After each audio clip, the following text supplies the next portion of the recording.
Nous voyons dangereusement monter la violence verbale, les injures, les calomnies, juste au moment où la nation a besoin de grandir en réflexe éthique, en vertu civique et en interaction citoyenne fondée sur le respect mutuel. Nous constatons avec préoccupation la multiplication des discours de haine, de messages d'exclusion et des paroles de division, là où la nation a besoin de la réconciliation. Appel de la CENCO et de l'ECC à la paix et à l'unité nationale en marge du 66e anniversaire de l'indépendance le 30 juin 2026. Heureux les artisans de paix, car ils seront appelés fils de Dieu. Matthieu 5, 9. Congolaises, Congolais, filles et fils de la République démocratique du Congo. En ce jour mémorable du 30 juin 2026, où notre nation commémore le 66e anniversaire de son indépendance, nous rendons un vibrant hommage à nos pères fondateurs qui ont rêvé d'un Congo libre, uni et prospère. Nous vous invitons avant tout à rendre grâce à Dieu, notre Seigneur et Sauveur, Maître des temps et des circonstances, qui continue à veiller sur notre nation et son peuple, en dépit des multiples vents contraires que nous traversons. Au regard de la situation actuelle du pays, qui semble assombrie par l'épreuve, nous affirmons avec la gravité d'une profession de foi et la responsabilité d'un avertissement prophétique qu'une nation commence à s'effondrer lorsque les armes remplacent la parole, lorsque les filles et les fils du pays cessent de se parler, lorsqu'ils ne se reconnaissent plus comme membres d'une même communauté de destin, lorsqu'ils substituent la méfiance à la fraternité, la haine à la solidarité, l'esprit de vengeance à la culture du pardon et à la confrontation à la recherche du bien commun. Nous constatons avec préoccupation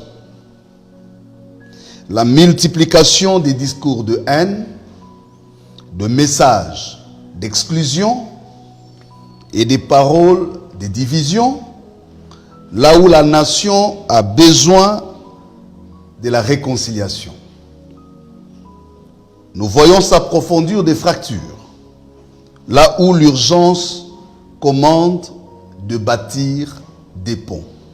Nous observons l'installation d'un climat de suspicion entre citoyens, entre communautés, entre animateurs institutionnels, entre leaders religieux et entre acteurs politiques, alors que le salut du pays exige la confiance réciproque, l'écoute mutuelle et la volonté de construire ensemble.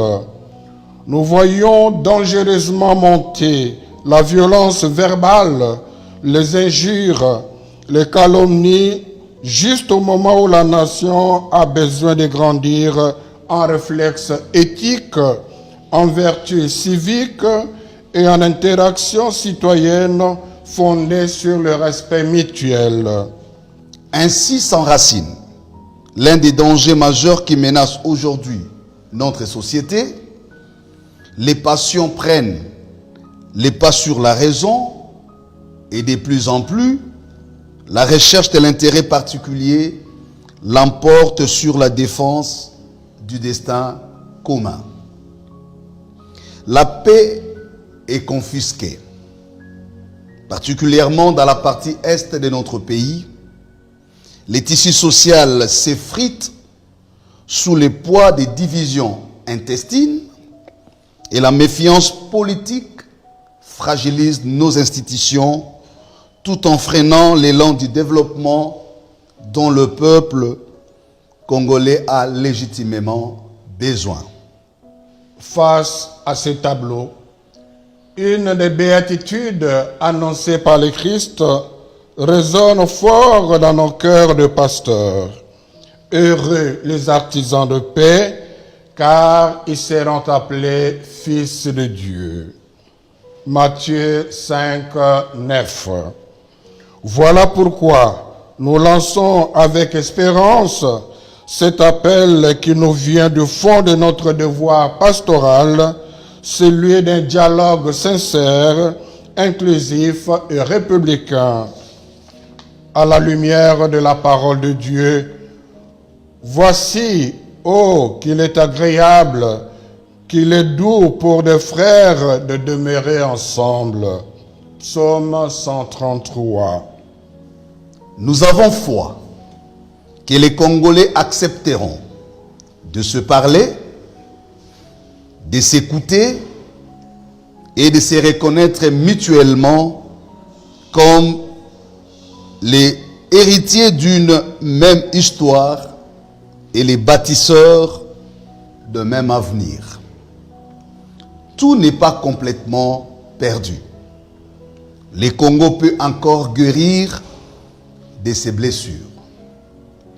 Ne laissons pas les divisions s'enraciner davantage, au risque que les blessures d'aujourd'hui deviennent les fractures irréparables de demain.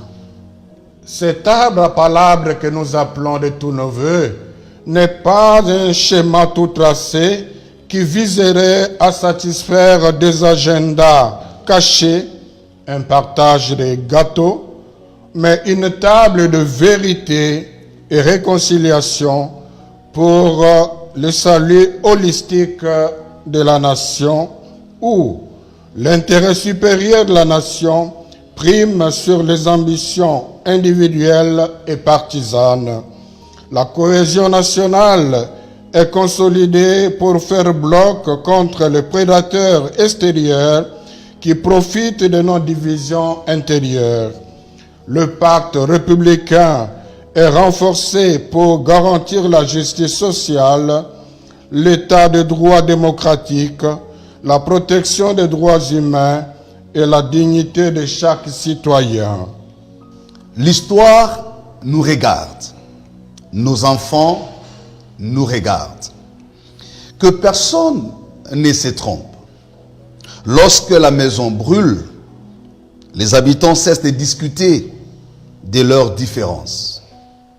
Ils unissent leurs forces pour éteindre l'incendie. Demain, nos enfants et nos petits-enfants nous demanderont ce que nous avons fait lorsque le Congo s'est trouvé à la croisée de chemins.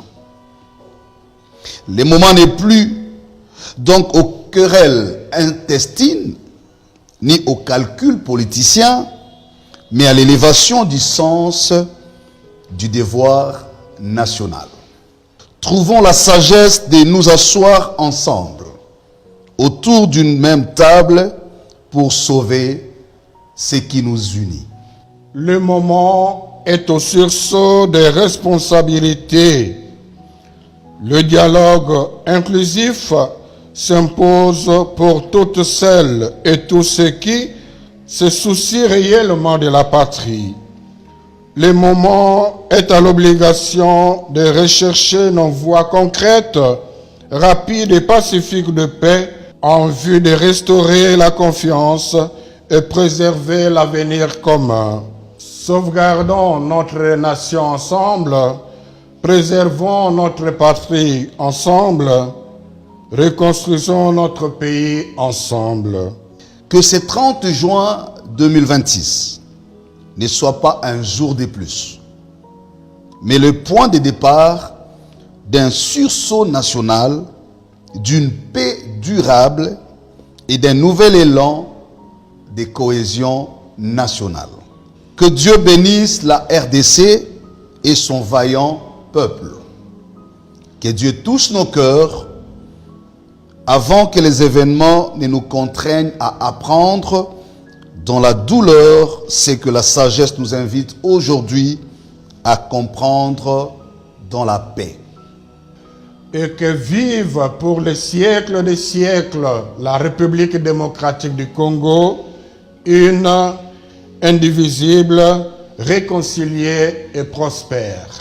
Fête à Kinshasa le 30 juin 2026 pour la SENCO et l'ECC à la signature conjointe de Monseigneur l'archevêque Fulgence Mouteba Mougalo pour les comptes de la SENCO et le révérend docteur André Bokundo Abolikabe pour les comptes de l'ECC. J'ai dit et je vous remercie.